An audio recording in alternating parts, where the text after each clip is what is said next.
গেল বুধবার স্পেনের ওরেস শহরের কাছে শুরু হওয়া দাবানল এখনও নিয়ন্ত্রণে আসেনি। আগুনে এরই মধ্যে পুড়ে গেছে প্রায় 40,000 একর এলাকা। বিস্তার ঠেকাতে ফায়ার ব্রেক তৈরিতে বনকর্মীদের সঙ্গে পানি ছিটিয়ে সহায়তা করছে স্পেনের মিলিটারি ইমার্জেন্সি ইউনিট। আগুনের ঝুঁকিতে থাকায় দ্বিতীয় স্তরের জরুরি অবস্থা জারি করেছে আরাগন কর্তৃপক্ষ।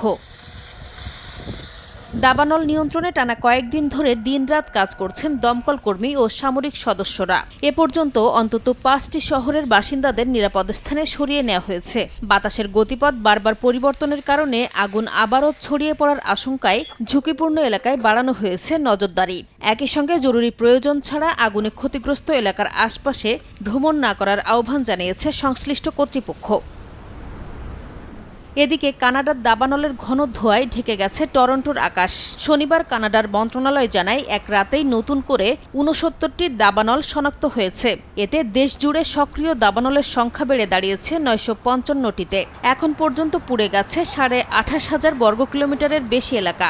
ব্রিটিশ কলম্বিয়ার পেম্বারটনের কাছে আগুন নেভাতে হেলিকপ্টার মোতায়েন করা হয়েছে।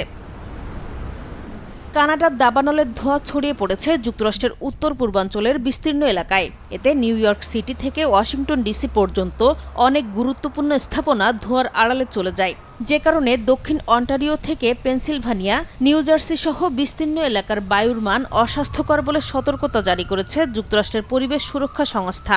একই সময়ে শনিবার আইকিউইআরের বায়ুমান সূচকে বিশ্বের সবচেয়ে দূষিত বড় শহরের তালিকায় টরন্টোর পাশাপাশি ছিল নিউ ইয়র্ক ও ওয়াশিংটন ডিসির নাম।